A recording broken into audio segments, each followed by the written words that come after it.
Weekend അല്ലേടാ, നമ്മള് ദുബായിൽ പോയിട്ട് ഫുഡൊക്കെ ഒന്ന് എക്സ്പ്ലോർ ചെയ്യാന്ന് വിചാരിച്ചു. ദുബൈയിലേക്ക് വന്ന് അബുദാബിയില് മഹഫിൽ ബിരിയാണി തുടങ്ങിയില്ലേ? അടിപൊളി ഫുഡാ അവിടെ. എടാ മഹഫിൽ ബിരിയാണിയിലെ ബിരിയാണി മാത്രമല്ലേ ഉള്ളൂ?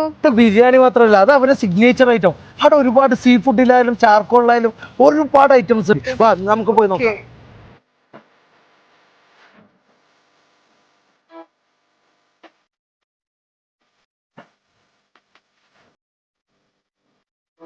ഷബ്നം, ഇപ്പൊ എങ്ങനെയുണ്ട്? ഇവിടെ ബിരിയാണി മാത്രമല്ല, ഒരുപാട് വെറൈറ്റി ഐറ്റംസ് ഉണ്ട്.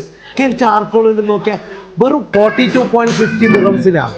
നല്ല നാടൻ അടിച്ച പൊറോട്ടയില് നല്ല മാംഗോ ഫിഷ് കറിയും അതിൻ്റെ കൂടെ പ്രോൺസും കൂടി കൂട്ടിയിട്ടില്ലേ, ഒരു രക്ഷയില്ല. ഇതിന്റെ ഫേവറേറ്റ് സാധനമാണ്. അടിപൊളി ഫിഷ് കാന്താരി ഉണ്ടാവാം. ഇവരൊരു സ്പെഷ്യൽ ഐറ്റമാണ് കൂന്തൽ കാന്താരി റോസ്റ്റ്. സ്പൈസി ഇഷ്ടപ്പെടുന്നവർക്ക് ഞാൻ റെക്കമെൻഡ് ചെയ്ത് ഇവിടുന്ന് ഫുഡ് കഴിച്ച് ഇവരെ ഒരു ബോംബെ സുലൈമാനി കൂടി കഴിച്ചാൽ റാഹത്തായി. മഹഫിൽ ബിരിയാണിയുടെ ലൊക്കേഷൻ സ്ഥിതി ചെയ്യുന്നത് അബുദാബി മുസഫ ഷാബിയ 10 അപ്പൊ നിങ്ങളും വന്ന് ടേസ്റ്റ് ചെയ്തോ, നിങ്ങൾക്ക് തീർച്ചയായും ഇഷ്ടപ്പെടും.